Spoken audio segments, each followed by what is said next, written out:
les entreprises de services à la personne, la Fédération du service au particulier, ce sont des acteurs qui, évidemment, comme beaucoup d'entre nous, peut-être pas encore suffisamment, mais évidemment, comme vous tous, on a pris conscience de l'importance de cette question de précarité énergétique. C'était pas évident au départ sur des entreprises. On n'attend pas forcément les entreprises en première ligne sur ces sujets-là. Ça nous était peut-être plus facile à nous, parce que nos métiers, en fait, c'est de rendre service aux personnes à leur domicile. Donc ce sont tous les métiers qui se réalisent au domicile, de l'aide aux personnes âgées et dépendantes jusqu'à la garde d'enfants à domicile, les cours scolaires, en fait, etc. Pourquoi sommes-nous là aujourd'hui avec vous? On est là parce qu'on passe le seuil du domicile. Et nous avons deux catégories de population qui nous intéressent au premier chef.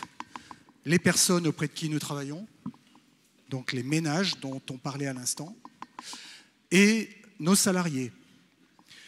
C'est important d'ajouter les salariés parce que quand nous recrutons, quand nos acteurs, nos employeurs recrutent dans notre secteur, ce sont des métiers où 70% des personnes, quand elles sont recrutées, au moment où elles sont recrutées, sont à la fois au RSA, aux minima sociaux, et sans diplôme. Nous leur donnons un travail dans la légalité, puisque notre concurrence est le travail au noir, comme vous le savez, et la possibilité de progresser dans une structure constituée. Ce n'est pas suffisant. On doit absolument maintenant se préoccuper de nos salariés précaires. Et la précarité, c'est également, et vous le savez évidemment, et s'exprime évidemment dans le rapport à l'énergie, au sein de son propre domicile. Donc bien deux publics, les personnes auprès de qui nos salariés travaillent, dans le domicile des clients, et évidemment nos salariés eux-mêmes. C'est ces deux dimensions qui nous importent au premier chef. Former des ambassadeurs, puisque c'est le sujet dont on parle très concrètement avec la Fondation, et je remercie Convergence et je remercie la Fondation. Former, ça veut dire qu'en fait, nos salariés doivent pouvoir connaître les dispositifs existants pour eux-mêmes, mais aussi pour les personnes auprès de qui ils interviennent.